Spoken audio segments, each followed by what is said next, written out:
کہ اللہ تبارک و تعالی نے اس صورت میں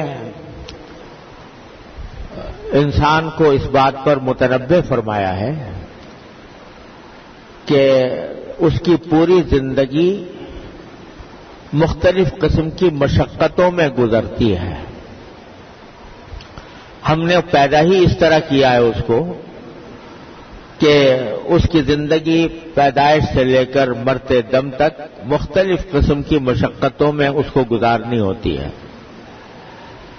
یعنی دنیا میں کوئی انسان ایسا نہیں ہے، چاہے کتنا بڑا مالدار ہو، کتنا صاحب منصب ہو، صاحب اقتدار ہو، کہ ہر کام اس کی مرضی کے مطابق ہو جاتا ہو.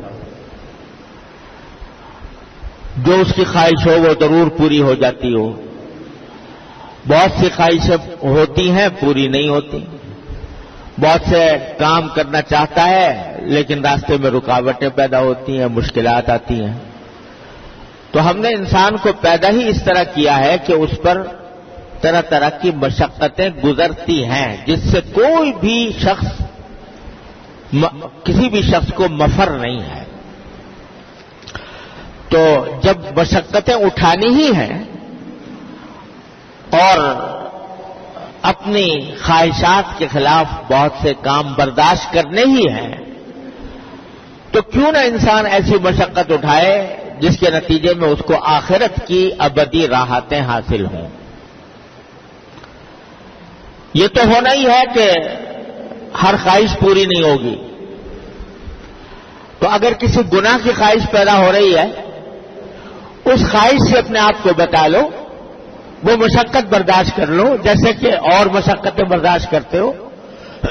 تو اس کے نتیجے میں اللہ تبارک و تعالی آخرت میں تمہیں راحتیں، ابدی دائمی راحتیں عطا فرمائیں گے کہ جس کے بعد کوئی تکلیف نہیں ہوگی.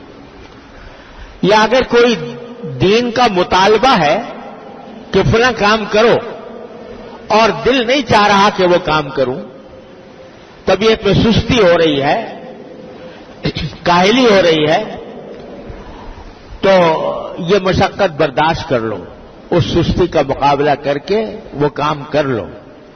یہ مشقت برداشت کر لو تو جس طرح اور مشقتیں برداشت کرتے ہی ہو، یہ مشقت برداشت کر لو تو اس کے نتیجے میں آخرت کی نعمتیں حاصل ہوں گی.